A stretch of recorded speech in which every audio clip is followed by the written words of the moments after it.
Hello and welcome everyone in another lecture of circuits. So today we are going to discuss Kirchhoff's laws. So basically Kirchhoff's ने दो law दिए थे. पहला उसका जो law था वो था Kirchhoff's junction law. Kirchhoff's junction law. दूसरा लॉ था आपका Kirchhoff's लूप लॉ. तो पहले Kirchhoff जंक्शन लॉ को हम समझते हैं. तो किरचॉफ जंक्शन लॉ का जो स्टेटमेंट था बड़ा सिंपल सा था कि algebraic sum of the current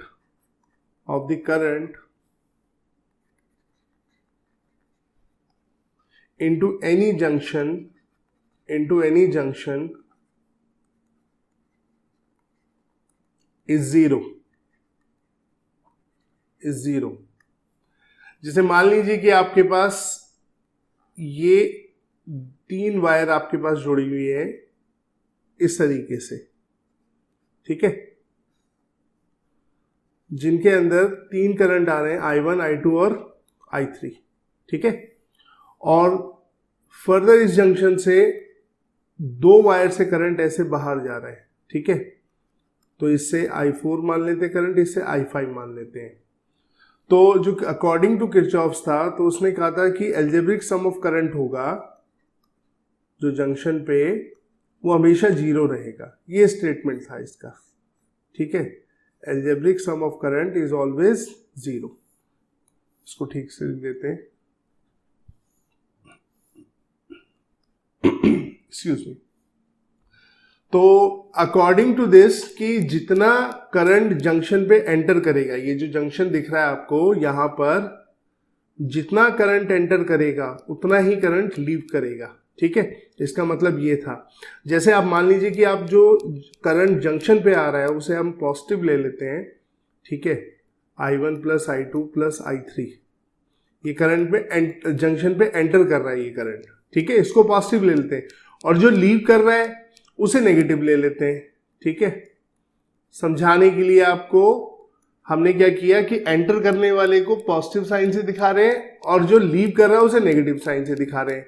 तो I1 plus I2 plus I3 minus I4 minus I5 must be equal to 0, ठीक है. इन सबका सम क्या होना चाहिए? एल्जेब्रिक सम 0 होना चाहिए. अब इससे क्या कंक्लूड किया आपने? I1 plus I2 plus I3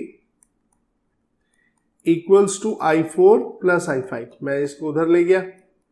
तो आप देख सकते हैं कि जितना करंट जंक्शन में एंटर कर रहा है उतना ही करंट आपका जंक्शन से क्या करेगा? लीव करेगा.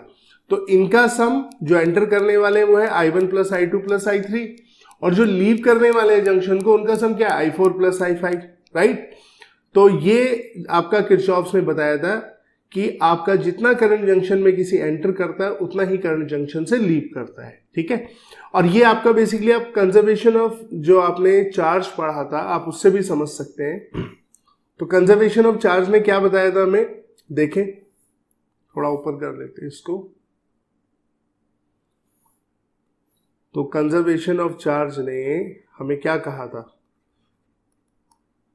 कंजर्वेशन ऑफ चार्ज, किसी भी आइसोलेटेड सिस्टम में जो चार्ज होता है वो हमेशा क्या रहता है? कांस्टेंट रहता है.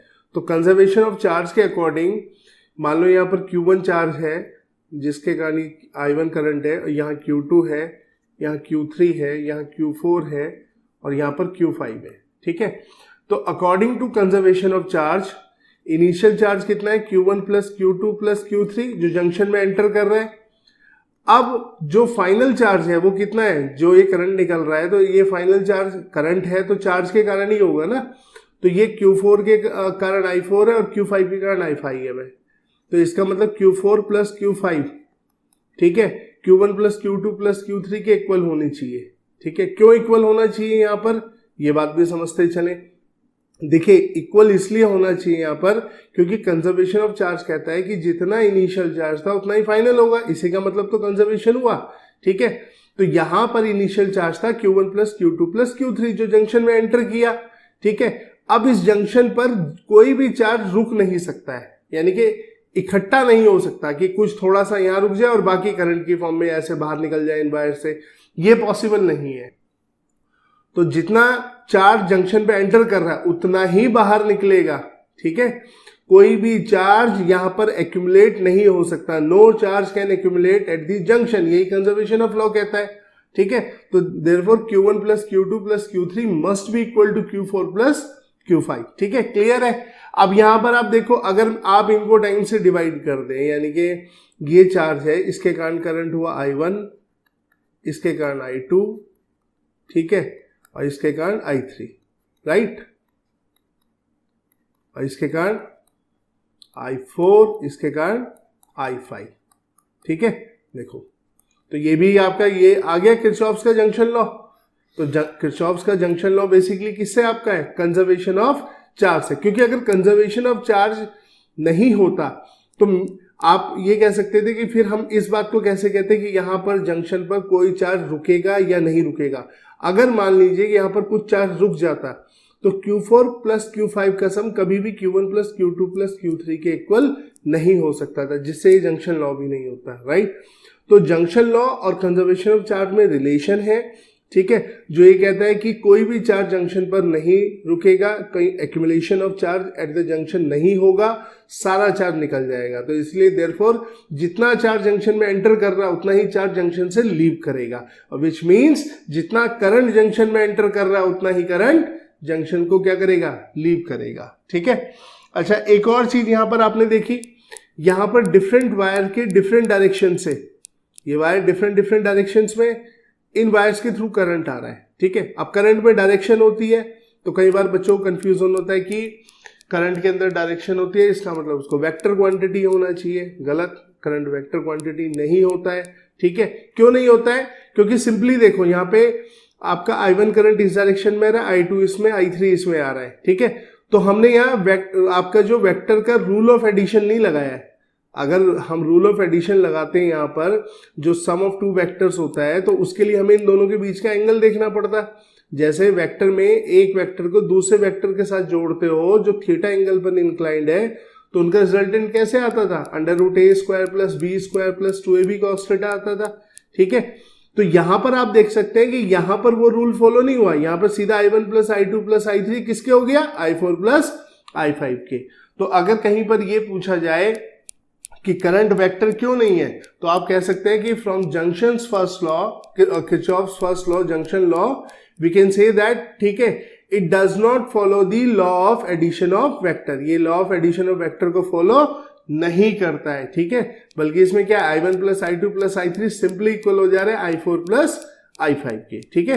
तो ये वेक्टर के लॉज ही फॉलो नहीं करता है, तो इसलिए करंट वेक्टर क्वांटिटी नहीं है, ठीक है।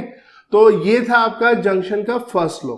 अब बात करते हैं जंक्शन के सेकंड लॉ की, जिसे हम बोलते हैं आपका किरचॉफ्स के सेकंड लॉ की। मेरे मुंह से जंक्शन निकल गया। Kirchhoff's second law. अब किरचॉफ सेकंड लॉ क्या है? Loop law, Kirchhoff's loop law. अब किरचॉफ्स लूप लॉ क्या कहता है?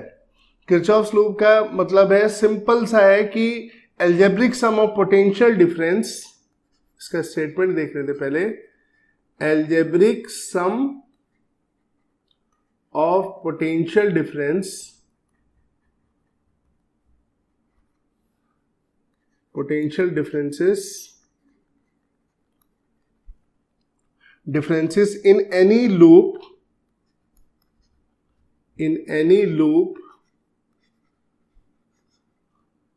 including those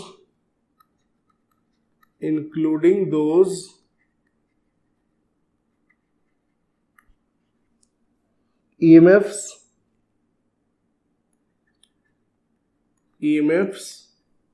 and those of resistive elements,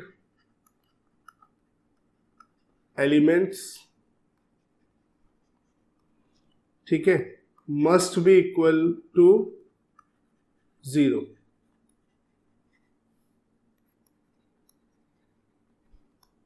ठीक है, या सिंपली कह सकते हैं आप एल्जेब्रिक सम ऑफ वोल्टेजेस या potential difference in any close loop will always be equal to 0। ठीक है, तो यहां पर इसका कहने का मतलब है कि किसी भी लूप में चाहे ईएमएफ सोर्स हो, चाहे आपके रेजिस्टिव एलिमेंट्स लगे हो, उन सबके अक्रॉस जो पोटेंशियल डिफरेंस होता है, तो अगर उन सबको आप ऐड करें, ठीक है, तो वो 0 आएगा आपका। अब ये लूप क्या होना चाहिए? क्लोज लूप होना चाहिए, ठीक है। यानी कि आपका अगर आपने कोई क्लोज लूप ले लिया और आपने उससे सारे पोटेंशियल्स को ऐड कर दिया, पोटेंशियल डिफरेंसेस को, ठीक है, तो उसका अलजेब्रिक सम 0 आएगा, ठीक है। ये आपका किरचॉफ्स का सेकंड लॉ था, जिसे लूप लॉ कहते हैं हम लोग, ठीक है। तो अब देखिए यहां पर हम इसको एग्जांपल से एक समझते हैं।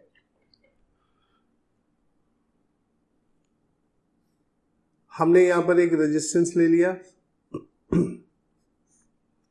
एक बैटरी ले लिया, ठीक है, ये रेजिस्टेंस R है और ये बैटरी जिसका ईएमएफ E है आपका, ठीक है, इस बैटरी का ईएमएफ E है।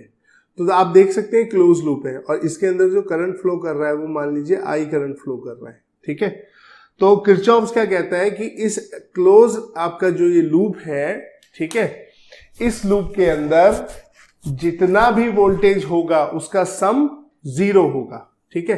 तो अब ये हम लोग किस तरीके से अप्लाई करेंगे इसे समझते हैं। मान लीजिए यहां मैंने इस पॉइंट को A मान लिया, इसको B, इसको C, इसको D, ठीक है।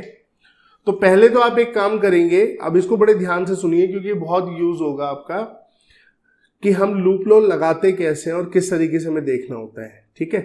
देखिए आप पहले क्या करिए, आप करंट, अगर आपको डायरेक्शन दी हुई तो बहुत अच्छी बात, नहीं दी है तो आप अपनी मर्जी से करंट की डायरेक्शन मान लीजिए।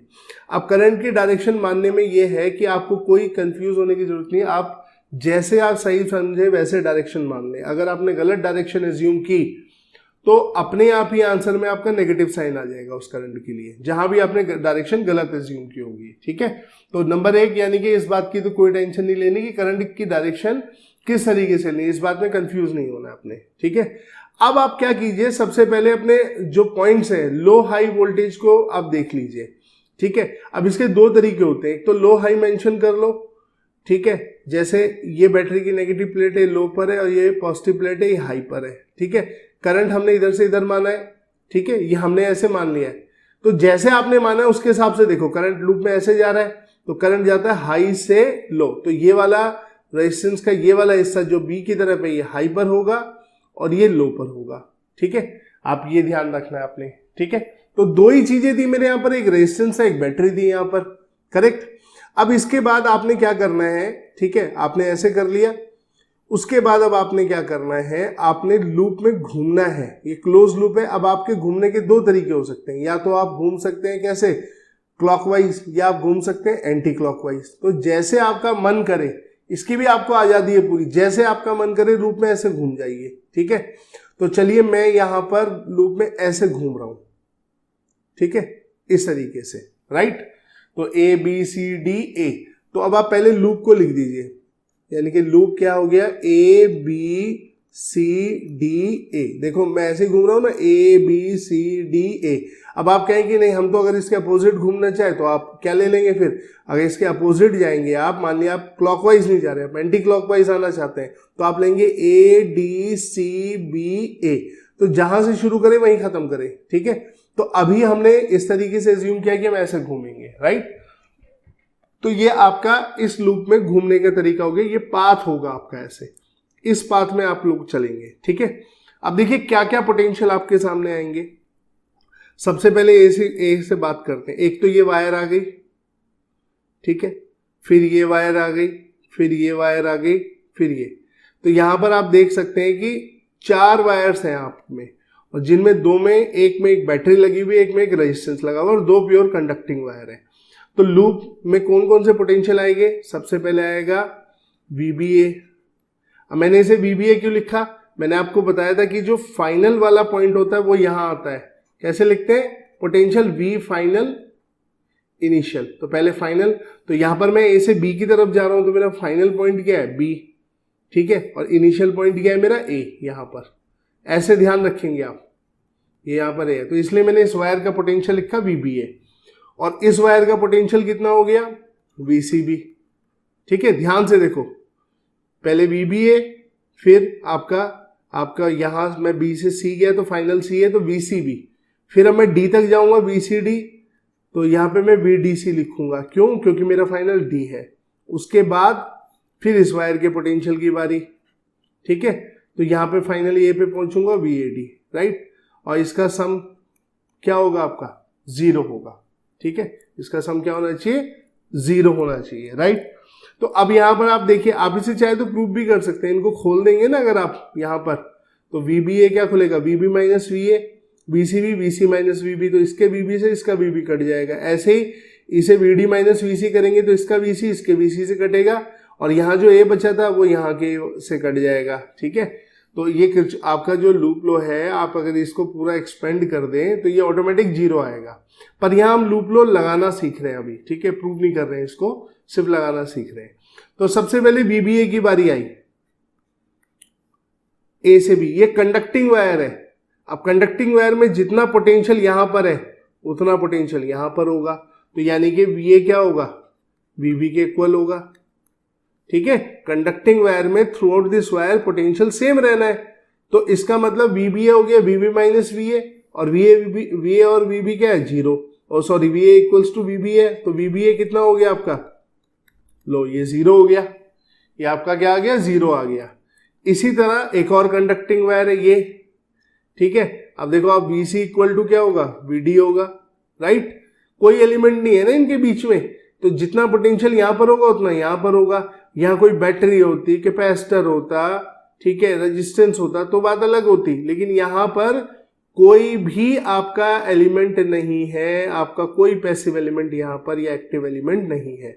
तो इसका मतलब जितना सी का पोटेंशियल होगा इस पॉइंट पर, उतना ही इस पॉइंट डी पर पोटेंशियल होगा, तो VC equal to VD, therefore आपका क्या होगा?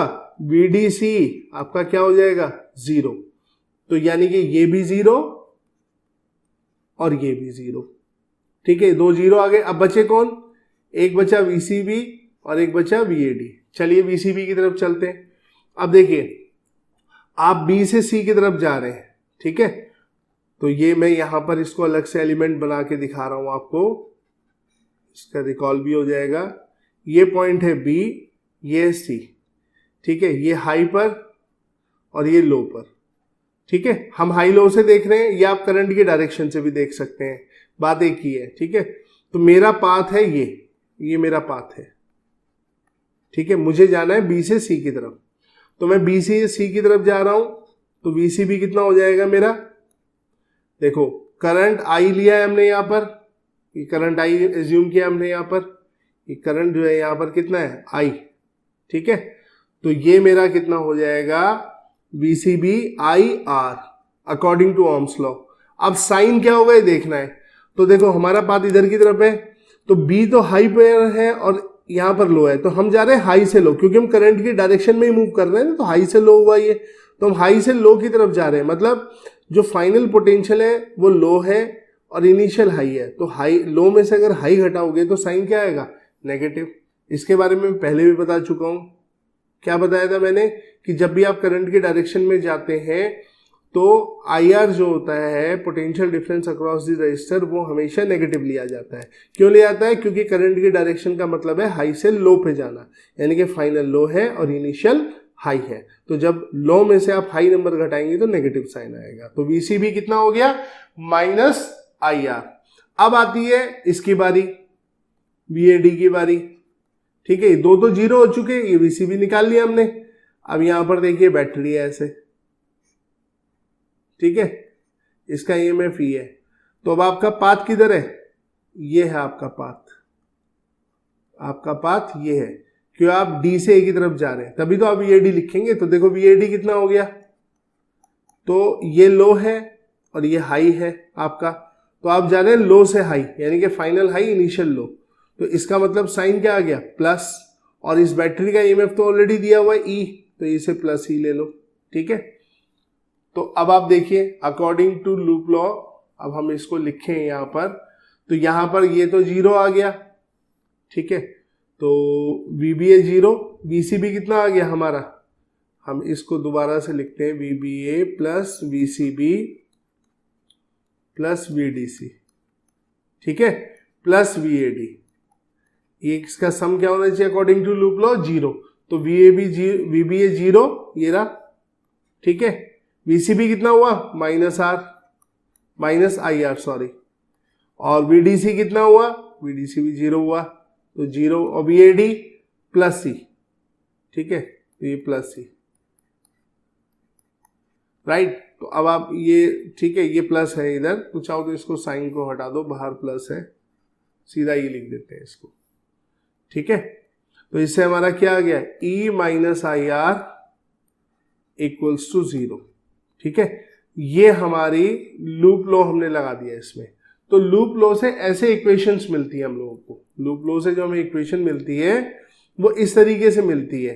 तो जब हम लूप लॉ लगाते हैं तो हमें रिलेशंस मिल जाते हैं करंट में, रेजिस्टेंस में, या कैपेसिटर में, चार्ज में, बैटरीज के EMF में।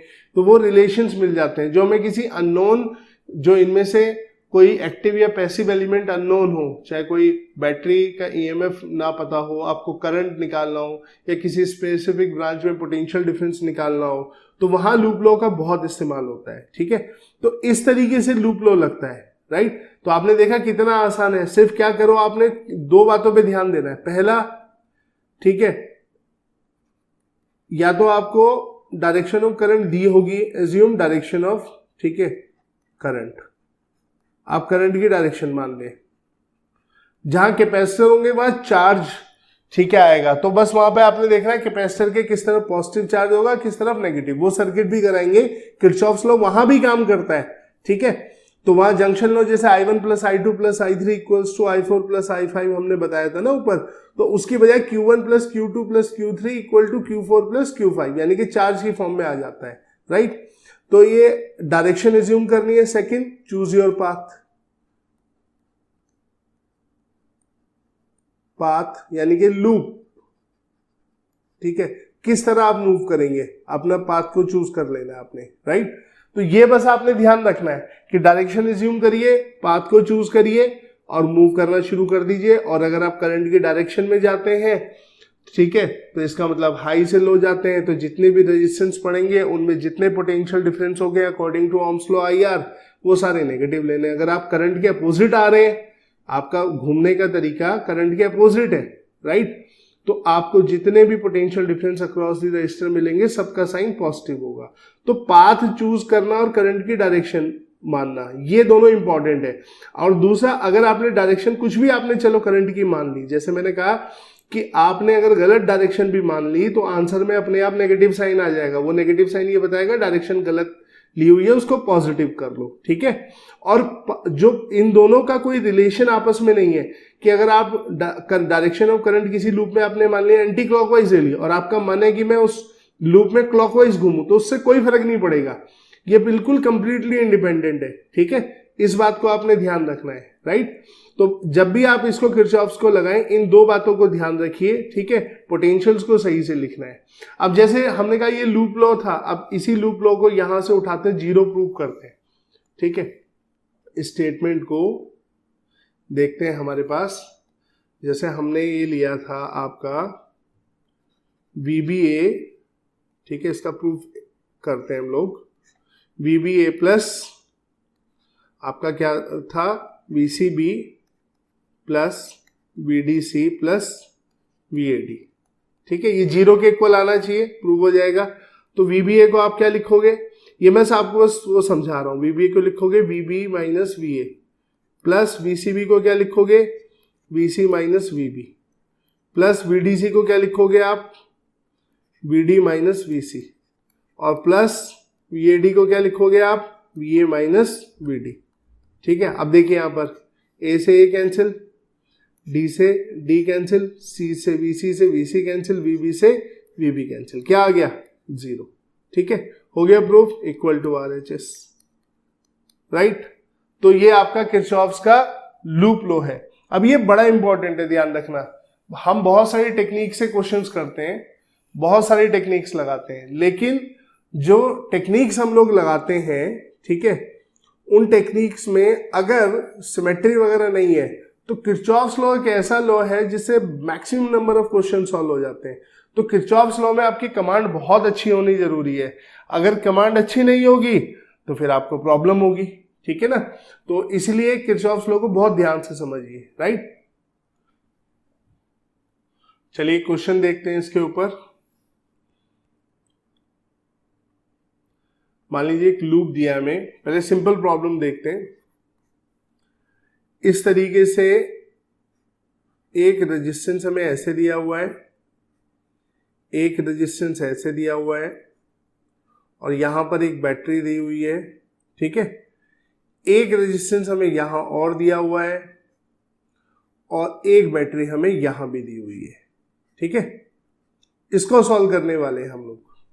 अब इसमें ये बैटरी दी है 4 वोल्ट की, ये हमें दी है 2 वोल्ट की, ये रेजिस्टेंस 1 ओम दिया है, ये रेजिस्टेंस 1 ओम दिया है, ये रेजिस्टेंस भी 1 ओम दिया है, ठीक है। तो ये हमें समझने के लिए बस आपको कि किरचॉफ्स को जो लूप लॉ है कैसे लगाना चाहिए, ठीक है, वो इससे हम समझेंगे। तो ये सर्किट दिया है, राइट। अब हमसे पूछा गया कि बताइए इस ब्रांच में, इस ब्रांच में, इस ब्रांच में कितना करंट फ्लो करेगा, ठीक है। इन तीनों 1 ओम रेजिस्टेंस में कितना करंट फ्लो करेगा। अब हम क्या करेंगे, हम लोग अब देखिए जब इनको सॉल्व करने आते हैं ना हम लोग, हमें सबसे पहले क्या करना होता है, हम प्रॉपर करंट मेंशन कर ले, ठीक है। तो जैसे हमने मान लिया कि यहां से करंट सपोज आई जा रहा है यहां से, ठीक है, और ये करंट यहां तक जाएगा, राइट। चलिए इसमें एक थोड़ा सा एक काम और करते हैं, रेजिस्टेंसेस को ना बजाय सिंपल लेने के हम अलग अलग ले लेते हैं, ठीक है। ये 2 ले लेते हैं, 3 ले लेते हैं, ठीक है, फाइन। तो इसमें हमने इसको अलग अलग रेजिस्टेंसेस ले लिए यहाँ पर। तो यहां से देखिए जैसे करंट आई जा रहा है सपोज आपका, ठीक है, तो करंट आई ऐसे फ्लो कर रहा है, राइट। और इसके बाद यहाँ जंक्शन आया, ये आप देख रहे हैं कि ये क्या आ गया, ये जंक्शन आ गया है। अब जंक्शन में क्या होगा, करंट डिवाइड होगा, इस जंक्शन पर करंट डिवाइड होगा, ठीक है। तो करंट डिवाइड होगा तो हमने मान लिया कि यहां पर करंट चला गया I2, इसे I1 मान लेते हैं, इसे I2 मान लेते हैं, और इसके अंदर करंट चला गया I3, ठीक है। अब आप देखिए इसके बाद ये करंट I2 इधर से होते हुए यहां से होते हुए यहां आएगा, ठीक है। और अब एक बात को आपको ध्यान रखना है कि इस बैटरी से हमने माना था ओवरऑल करंट I1 जा रहा है, तो इस बैटरी में वापस करंट भी I1 ही आना चाहिए। तो आप खुद यहां देख सकते हैं कि I1 यहां पर इस जंक्शन पर, ठीक है, इसको मान लेते हैं हम C पॉइंट, ठीक है, और इसको मान लेते हैं F। तो C जंक्शन पे एट C जंक्शन पे देखिए I1 क्या होगा, I2 प्लस I3 के इक्वल होगा, किससे, जंक्शन लॉ से, क्योंकि I1 करंट एंटर कर रहा है इस जंक्शन पे और लीव कितना कर रहा है, I2 और I3, तो I2 और I3 का सम, ठीक है। तो ये हो गया। ऐसे यहां पर F जंक्शन पे देखो, यहां से I2 आ रहा है इस जंक्शन पे, ठीक है, यहां से I3 जा रहा है। अब देखो ये करंट पूरा ऐसे जाएगा। कुछ बच्चों को लगता है बैटरी है, करंट इससे एंटर करेगा कुछ हो जाएगा, नहीं, आपने इक्विवेलेंट करंट यहाँ पे I2 ही लेना है, राइट। इससे I2 गया और यहां से I2 गया, तो I2 और I3 और I2 एंटर कर रहे हैं जंक्शन पे, तो लीव कितना करना चाहिए अकॉर्डिंग टू दिस, I1, क्योंकि I2 प्लस I3 I1 के। तो देखो इस बैटरी से जितना करंट आपने निकलते हुए दिखाया ओवरऑल, उतना ही यहां पर आते हुए दिखाया। बस इसी बात को ध्यान रखना है, ठीक है, कि ये आपसे कोई मिस्टेक नहीं होना चाहिए, राइट। तो अब हमारे पास ये हमने करंट मेंशन कर लिया, तो आपने करंट चूज कर लिया। अब करंट के बाद क्या करना होता है, लूप चूज करने होते हैं। तो लूप चूज करने से पहले हम लोग देखते हैं वेरिएबल कितने हो गए हमारे पास।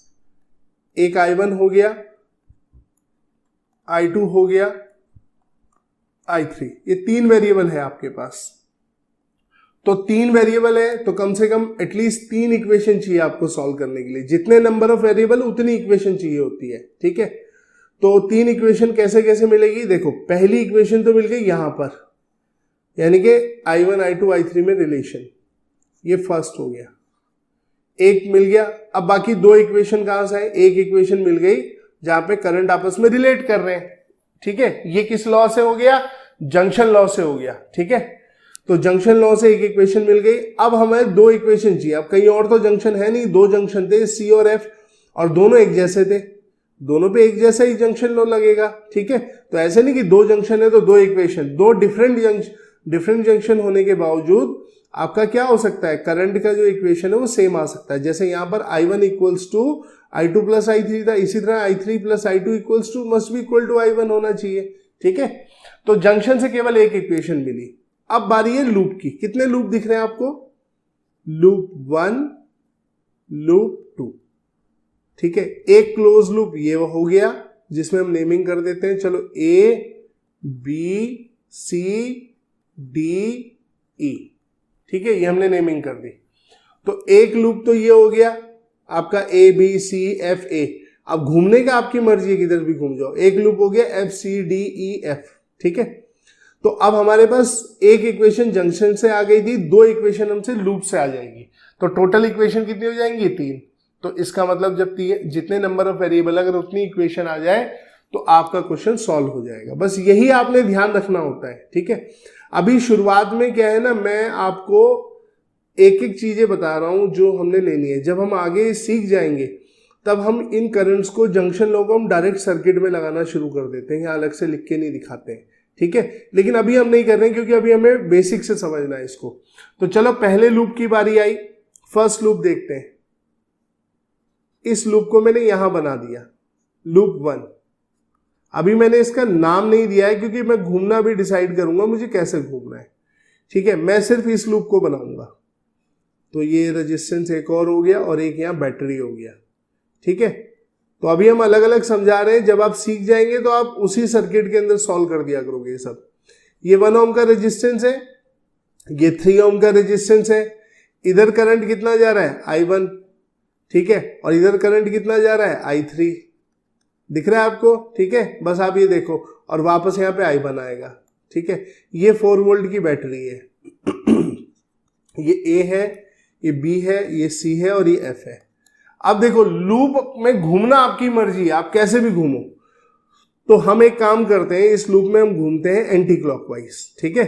मैंने कहा ना ये आपकी चॉइस है, तो जैसे आप घूमना चाहो ना अंदर ऐसे एरो लगा दो, ठीक है। तो अब लूप 1 हमने लिया है A F C B A, A F C B A। देखो हम ऐसे घूम रहे हैं इस तरीके से, यूं, ये एंटी क्लॉकवाइज हो गया, ठीक है। ये लूप लिया हमने। अब आपने क्या करना है, अब आप हमेशा जैसे आप घूम रहे हैं बस वैसे वैसे चलते रहिए। चलिए इस ब्रांच का पोटेंशियल देखते हैं। इस ब्रांच में पोटेंशियल क्या होगा? यहाँ केवल बैटरी है, तो मैं इधर जा रहा हूं, मेरा पाथ इधर की तरफ है, तो मैं पॉजिटिव प्लेट से नेगेटिव प्लेट जा रहा हूं। तो मैं क्या लिखूंगा? पोटेंशियल इसका -4। क्यों लिखा मैंने -4? देखो ये लो है, ये हाई है, ठीक है। सॉरी उल्टा लिख दिया है, जस्ट अ मिनट। ये हाई, ये लो, ठीक है। तो अब हम ए से एफ की तरफ जा रहे हैं तो हम हाई से लो जा रहे हैं, यानी कि हमारा फाइनल पोटेंशियल लो है, तो इसका मतलब साइन क्या आना चाहिए? माइनस का। तो आपने लिखा -4, ठीक है। अब बारी अगली ब्रांच की। अब देखो अगली ब्रांच में आप इस करंट से कोई लेना देना नहीं अब आपका, समझे। आपने ऐसे घूम जाना है। अब आप यूं चल रहे हैं, ठीक है, इसमें जा रहे हैं एफ से सी में। तो जब एफ से सी में आप जा रहे हैं तो एक रेजिस्टेंस मिला 3 ओम का, जिसमें करंट आपके पाथ जो है वो एफ सी है, लेकिन ये आ रहा है सी से एफ की तरफ, आपके अपोजिट आ रहा है। तो करंट अगर आपके अपोजिट आ रहा है तो पोटेंशियल क्या होता है? पॉजिटिव होता है। तो कितना करंट होगा इसमें? सॉरी, पोटेंशियल डिफरेंस कितना होगा आपका? 3I3 by IR according to Ohm's law. तो देखो जब करंट ऊपर से नीचे की तरफ आ रहा है तो ये हाई है और ये लो है, ठीक है। तो ये आपका ऊपर से नीचे आ रहा है, इसका मतलब क्या है? आप हाई से लो की तरफ आ रहे हैं करंट, ठीक है। तो आप जा रहे हैं इसके अपोजिट, लो से हाई, ठीक है। तो +3I2। चलिए अब फिर आप यहां मूव कर गए। अब आप यहां पर देखिए, फिर आपने एक रेजिस्टेंस आपको मिला इस ब्रांच में 1 ओम का। अब आप जब सी से बी की तरफ जा रहे हैं, ठीक है, इस सी से बी की तरफ जाने में आप देख सकते हैं कि आप फिर करंट के अपोजिट जा रहे हैं, लेकिन करंट कौन सा है? I1 है करंट यहां पर, ठीक है। हमने यहां से उठाई है ना ये पूरा लूप, बस इसको अलग से जानबूझ के अलग से बना के दिखा दिया। तो आप इसके अपोजिट जा रहे हैं, तो करंट के अपोजिट जाने में रेजिस्टेंस का जो पोटेंशियल का साइन है वो क्या लेते हैं, पॉजिटिव लेते हैं। ठीक है, जैसे यहाँ लिया था तो प्लस, अब आई आर करो इसमें, आई वन इंटू आर, तो ये हो गया 1 इंटू आई वन। ठीक है, चलिए यहां से चले गए। अब आ जाओ इस वाली ब्रांच में बी है, ये तो कंडक्टिंग वायर है, कोई एक्टिव कोई पैसिव एलिमेंट नहीं है इसके बीच में, ना कोई खर्चने वाला ना एनर्जी सप्लाई करने वाला, तो जितना पोटेंशियल बी का उतना ए का, तो इस ब्रांच का पोटेंशियल आप डिफरेंस क्या लेंगे आप, 0। तो 4 ब्रांच थी, ठीक है, ये आ गया। अब इसको लिख के नहीं दिखाते हैं, मैं जानबूझ के बस यहाँ लिख के दिखा रहा हूं कि देखो 1 2 3 4, 1 2 3 4, ठीक है, राइट। तो अब आप देखिए यहां पर इक्वेशन क्या बन गई, हमारी इक्वेशन बन गई I1 प्लस 3I2, और इस 4 को हम उधर ले गए, इक्वल्स टू 4। ठीक है, एक ये हमारी इक्वेशन यहां से आ गई। तो I1, सॉरी ये I3 था, बाय मिस्टेक हमने I2 लिख दिया इसको। ठीक है, ये I3 है, I2 तो इस तरफ जा रहा है ना, ठीक है, I3।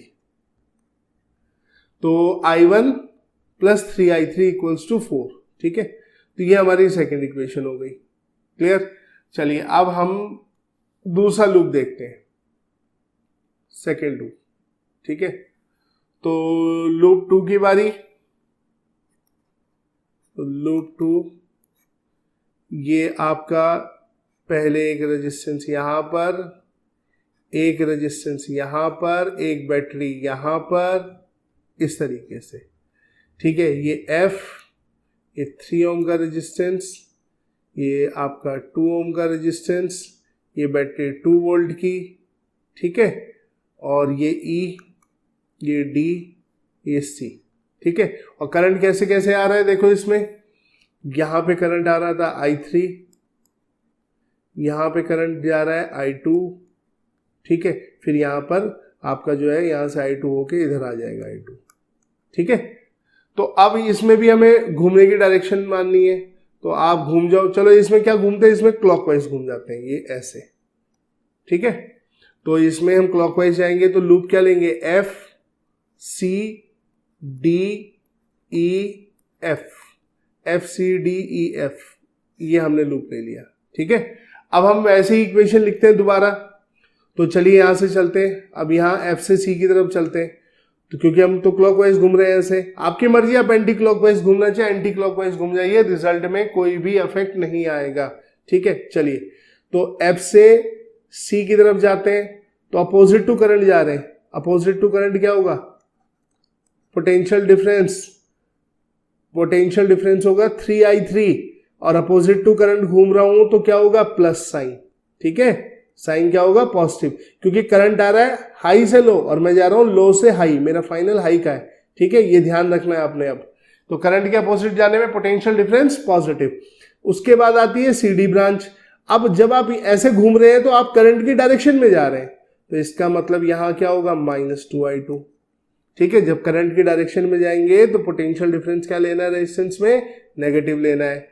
उसके बाद फिर कंडक्टिंग वायर आ गई, इसका पोटेंशियल 0, क्यों, क्योंकि VD और V दोनों पे सेम पोटेंशियल होगा। ठीक है, तो इसका पोटेंशियल डिफरेंस 0।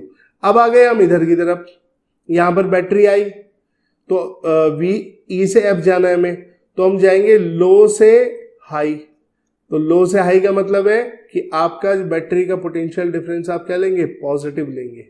ठीक है, क्योंकि आप लो से हाई जा रहे हैं, तो बस इसको ध्यान रखिए, नेगेटिव से पॉजिटिव प्लेट जा रहे हैं ना, तो ये आपका सम होना चाहिए 0, 1 2 3 और इसका 0, चारों हो गई ब्रांच। तो यहां से एक रिलेशन आ गया कि 3I3 minus 2I2 equals to -2।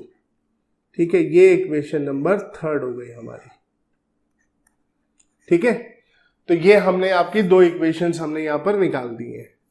अब और एक इक्वेशन ऑलरेडी थी। अब आप इनको सॉल्व करने का तरीका देखिए, बच्चे ना कैलकुलेशन में बहुत कंफ्यूज होते हैं। ठीक है, पहले मैं ना इक्वेशन लिख देता हूं फर्स्ट, अब इसको ना ध्यान से समझिएगा। तो हम लोग, पहली इक्वेशन है हमारी, फर्स्ट थी I1। ठीक है, I1 equals to I2 plus I3। ठीक है, बराबर, ये इक्वेशन थी हमारी जंक्शन लॉ से फर्स्ट।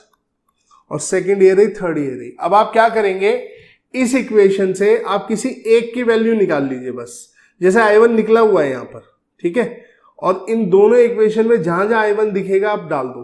तो जैसे हम इसकी वैल्यू रख देते हैं, पुट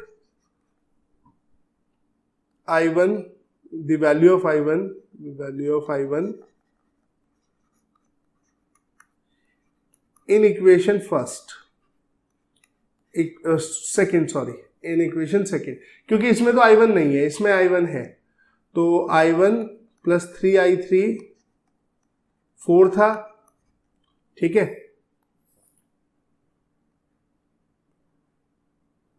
अब हमने लिख लिया, इसलिए हमने अलग से पहले इक्वेशन को ना। अब हम इसके अंदर क्या डालेंगे, I1 की जगह डाल देंगे I2 प्लस I3, ठीक है, I2 प्लस I3। इससे हमें क्या फायदा होगा, इससे हमें ये फायदा होगा कि ये इक्वेशन जिन वेरिएबल्स में होगी उसी में आपकी अगली इक्वेशन होगी। तो दोनों इक्वेशन ये जो होती है ना, ये आपकी दो वेरिएबल में आ जाएंगी, तीसरा वेरिएबल एलिमिनेट हो जाएगा यहां से। तो दो वेरिएबल की इक्वेशन तो सॉल्व करना बड़ा आसान है, ठीक है। तो ये देखो यहां से क्या आ गया, I2 plus 4I3 equals to I4, और ये 4, सॉरी। तो यहां से आपका ये आ गया, ठीक है, I2 plus 4I3 equals to 4। तो यहां से आप एक काम करो, I2 की वैल्यू और निकाल लो, या तो इक्वेशन को साइमल्टेनियस सॉल्व कर लो, नहीं तो यहां से I2 की वैल्यू निकाल लो। तो ये हो गया 4 माइनस 4I3, ठीक है, ये हमारा आ गया I2। अब इसको हम रख देंगे किसमें, थर्ड में, इक्वेशन नंबर थर्ड में, ठीक है। तो चलिए इक्वेशन नंबर थर्ड में रखते हैं इसमें। तो जब इसके अंदर रखोगे तो देखो 3I3 माइनस 2, अब I2, यहां I2 की बजाय क्या रखोगे आप, ये 4 माइनस 4I3 और इक्वल्स टू -2। तो ये कितना हो गया, 3I3, ये हो जाएगा -8, और इधर जाके हम इसको इधर लिख देंगे, ये हो गया, पहले से लिख देते प्लस 8I3, और ये -8, तो -8 उधर जाके हो गया +8। तो सॉल्व कर ले यहाँ पे, 11I3 इक्वल्स टू 6। तो I3 कितना आ गया, 6/11 एम्पियर। और देखो यहाँ पर साइन क्या आ रहा है इसका, पॉजिटिव साइन आ रहा है। तो पॉजिटिव साइन आने का मतलब क्या है कि डायरेक्शन ऑफ करंट आपने सही एज्यूम की है, किसकी, I3 की, बस I3 की बात कर रहे हैं अभी हम, ठीक है। तो ये 6/11 एम्पियर आ गया। अब एक काम करते हैं, इसी की मदद से हम लोग निकालते हैं I2, इस इक्वेशन में रख के। चलिए I2 निकालते हैं। तो I2 कितना है, 4 माइनस 4I3, तो 6/11, ठीक है। तो ये I2 कितना हो गया आपका, 44 माइनस 24 अपॉन 11, तो कितना हो गया, 20/11 एम्पियर। तो ये हमारा I2 आ गया, ठीक है। अब बात करें I1 की, तो I1 क्या था, I2 प्लस I3, तो I2 प्लस I3 कर देते हैं, 20/11 प्लस 6/11। सबके पॉजिटिव साइन आ रहे हैं, मतलब डायरेक्शन सही ले लिया आपने। गलत भी लोगे तो आंसर में अपने आप ही नेगेटिव आ जाएगा, ठीक है। तो ये कितना हो गया, 26/11 एम्पियर, ठीक है, ये आपका आ गया। तो तीनों करंट आ गए यहां पर, तीनों ब्रांच में करंट चाहिए थे। तो जो सॉल्विंग वो है आपका, यानी कि आपको जो सॉल्व करना है वो इस तरीके से सॉल्व करना है, ये चीज आपने ध्यान रखनी है, ठीक है ना। तो सॉल्व करने के टाइम पर जो लूप लॉ लगाना है ना, उसमें जितनी प्रिकॉशंस मैंने बताई है वो सब ध्यान रखनी है। और जैसे जैसे आप प्रैक्टिस करते जाएंगे, ठीक है, आपको देखिए ये सब बहुत आसान लगने लगेगा, फिर इतना समय नहीं लगेगा आपको लूप सॉल्व करने में, बहुत इजीली हो जाएगा। इसके आधे टाइम में हो जाएगा, बल्कि आधे से भी कम टाइम में सॉल्व हो जाएगा, ठीक है। तो लेकिन शुरुआत में क्या है, जब आप सीख रहे होते हैं तो आप उस टाइम पर कोई भी शॉर्टकट ना मारें, पूरा मेथड प्रॉपर तरीके से लगाने की कोशिश करें, ठीक है ना। चलिए ठीक है, थैंक यू, मिलते हैं नेक्स्ट क्लास में और फिर और क्वेश्चंस इसके ऊपर करेंगे, ठीक है, थैंक्स।